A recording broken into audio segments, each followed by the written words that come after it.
Melania Trump lives in an ivory tower of denial, said former friend. Melania Trump lives in an ivory tower of denial, said a friend of the former First Lady who was absent as her husband made his first public comments, after becoming the first commander-in-chief in U.S. history to be arraigned on criminal charges. Former President Donald Trump delivered a defiant speech at his Mar-a-Lago resort on Tuesday, following the arraignment, where he thanked his family for their support. But Melania, 52, was nowhere to be seen as Trump decried the charges stemming from payments to porn star Stormy Daniels and former Playboy model Karen McDougal to keep quiet about purported extramarital affairs. Former Melania aide and best friend Stephanie Winston Wookoff, who previously revealed the former First Lady privately referred to Daniels as the porn hooker, told Page 6, Melania lives in an ivory tower of denial. Wookoff, a former senior Vogue staffer who was Melania's advisor until 2018, said of the former First Lady's absence at Mar-a-Lago's ballroom, I never expected to see her there. Her silence is deliberate.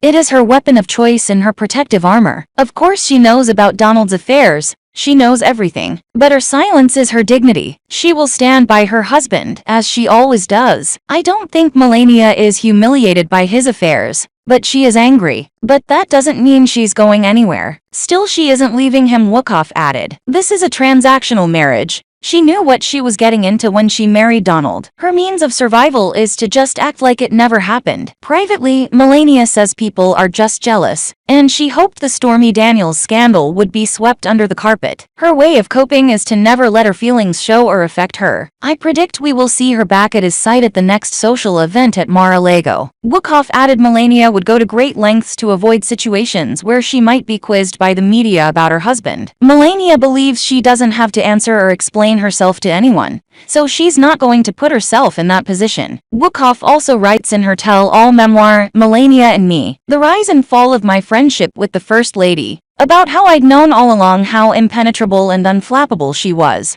But it wasn't until after hearing the Access Hollywood tape or about the affairs, I had no idea of her grit. Not many people could bear having their lives ripped open and all their regretful, hateful, humiliating moments splayed out for the world to see and judge. Melania and Donald, a perfect match, could tolerate any amount of ridicule and flick it aside. I always interpreted that as her resigning herself to an unconventional marriage or household, and having no expectations of Donald as a faithful husband or doting father. Wookoff and Melania, who met in 2003 in Manhattan, ended their friendship in 2018, following a bitter dust-up over the $26 million that Wookoff's company was paid to help plan the Trump inauguration. Wookoff has insisted she was thrown under the bus by the former First Lady. Melania was last seen with her husband last week, when the two were spotted dining at Mar-a-Lago, not long after a Manhattan grand jury voted to indict him. Trump is facing 34 felony counts of falsifying business records. On Tuesday,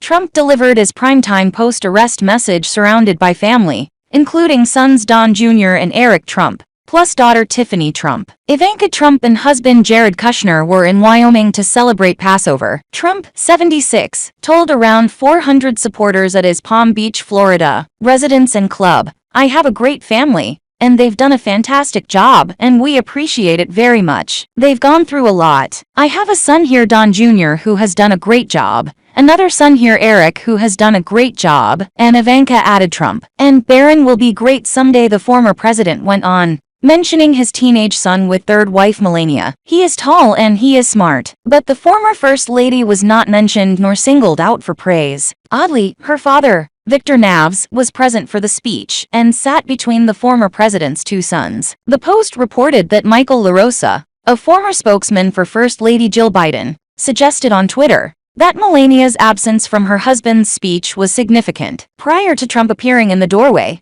I held my breath, awaiting to see if the former First Lady would be by his side, clasping his hand, and showing unconditional love and support, LaRosa said. There would have been so much power in that picture. A rep for Trump didn't comment, and Melania's rep didn't get back to Page 6. Melania is MIA as furious Donald goes on the attack. Indicted ex-president's wife's absence raises eyebrows as he risks gag order over blistering speech, lashing criminal New York DA and Trump-hating judge and his family. Melania Trump was glaringly absent from her husband's site on Tuesday, as he delivered a defiant speech at Mar-a-Lago, condemning the New York prosecutor and judge who presided over his arraignment. The former president was supported by 3 of his 5 children, Don Jr., Eric and Tiffany. Teenage Barron is rarely seen, and Ivanka Trump, who previously played a pivotal role in her father's political career, announced before Christmas she was playing no part in his new chapter. But Melania Trump's absence was keenly felt, especially given that she was seen at Mar-a-Lago as recently as Thursday. Hours after the indictment was announced, she was by her husband's side in a very public show of strength. The couple dined together with friends at their usual, highly visible table at Mar-a-Lago. Yet on Tuesday she was nowhere to be seen. Some speculated that her absence was due to the nature of the indictment,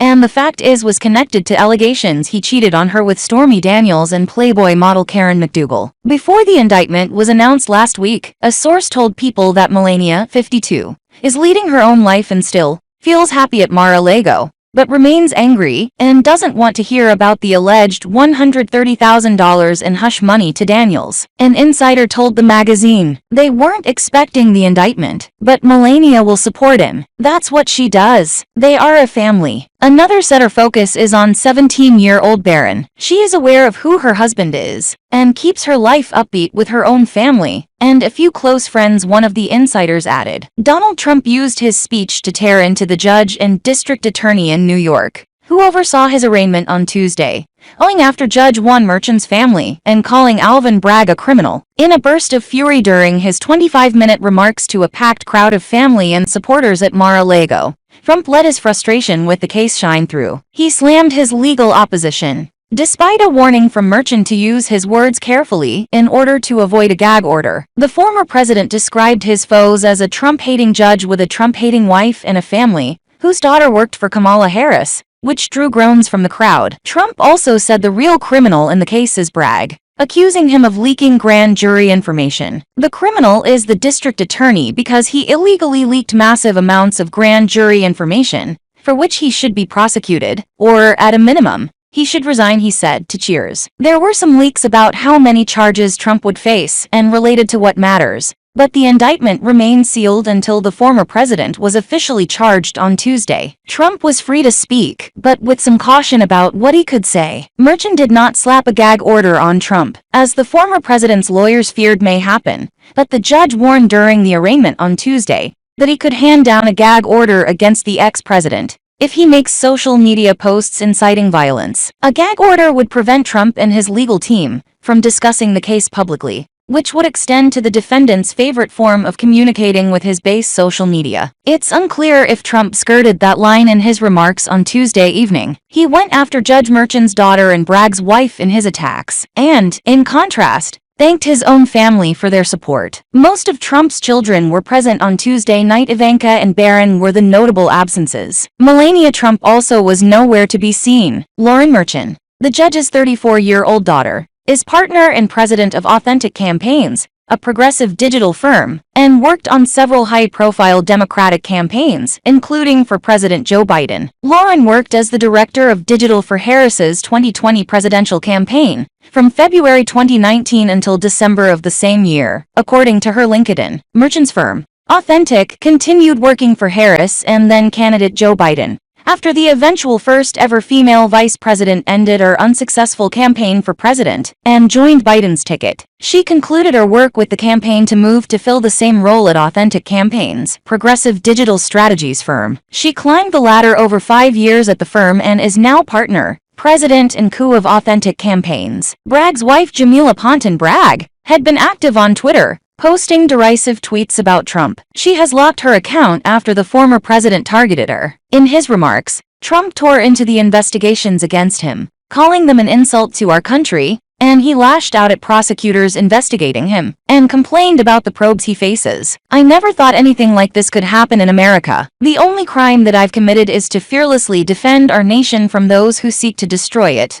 the president said at the top of his remarks at his Mar-a-Lago home. His focus was not as much on the crimes he was indicted for on Tuesday, but on every other investigation and alleged wrongdoing he has faced since he entered politics. Trump, 76, went through a litany of crimes he claims have been committed against him, including both impeachments, his false claim that the 2020 election was stolen from him, that the government spied on his 2016 presidential campaign, the FISA warrants against his advisors, and investigations into reports Russia tried to influence the election in his favor. He attacked Alvin Bragg, saying the Manhattan district attorney wanted to get him at any cost. And this before he knew anything about me. Trump rambled between topics during his 25-minute speech, moving from his presidential campaign talking points, his accomplishments in the White House, and what he says President Joe Biden did to harm America. He abruptly ended his remarks after 25 minutes, a short speech by his standards, after spending much of his time complaining about the investigations he still faces. He repeated his argument he is the victim of the weaponization of the legal system and under political attacks from Democrats, who don't want to see him return to the White House. Now they have really stepped up their efforts by indicting the 45th President of the United States, he said as the crowd booed in response. And he slammed the other investigations into his actions, including Georgia's examination of whether he and his supporters tried to illegally overturn the election results there, and a federal investigation into the classified documents found at Mar-a-Lago. His focus on those two cases could be an indication of the legal fights he is most concerned about. Some experts see the New York case as the weakest of all those Trump faces. Trump launched a long, detailed defense on why he thinks he committed no crime by having his White House records at his Florida home. The Presidential Records Act says all material from a presidential administration is the property of the federal government and must be turned over to the National Archives. There is no criminality under the Presidential Records Act, he said. That is not what it's all about. We were negotiating in very good faith, a proper way in order to return some or all of the documents that I openly, and in very plain sight, brought with me to Mar-a-Lago from our beautiful White House, just as virtually every other president has done in the past. He blasted the August raid that revealed he had more documents on hand, despite a subpoena from the Justice Department, to return all the material he had with him at his Florida home. Much of his ire was focused on President Biden. Trump is running for another term in the White House, but first must win the Republican presidential primary before he can face off against Biden. Trump claimed other presidents from Joe Biden to Barack Obama to Jimmy Carter also took documents. Biden was revealed to have classified documents in his possession, but no other former president has. He said the charges against him in that case has absolutely nothing to do with openly taking boxes of documents, and mostly clothing and other things to my home, which President Obama has done. The former president claimed Biden has more classified documents on hand than he did and committed a worse crime. Biden's lawyers say they turned over the classified material as soon as it was discovered. Trump claimed with no proof Biden still has documents in his possession. He has 1850 boxes in Delaware, which he is refusing to give up, Trump said of Biden. There is no evidence of this, and the Justice Department has searched both of Biden's Delaware homes, saying no more documents are there. As president, I have the right to declassify documents, and the process is automatic. If I take them with me, it's automatic. Declassified, Trump claimed, which is false. He pointed out that Biden's classified documents date back to when he was vice president. He had absolutely no right to declassify as vice president. He doesn't come under the Non-Criminal Presidential Records Act. He comes under the very criminal Federal Records Act, unfortunately for him. But it's not going to matter because they don't follow the law, which has very severe penalties. He had classified documents that he took while he was a senator, which is absolutely inexcusable, he said. Trump mentioned the members of his family, those who were there and those who weren't, as he thanked them for their support. Those included Donald Trump Jr. and his fiancée Kimberly Guilfoyle, Eric Trump and his wife Lara, and Tiffany Trump and her husband Michael Boulos. But Melania Trump and their son Barron was nowhere to be seen. Nor was Jared Kushner nor Ivanka Trump. I have son here has done a great job,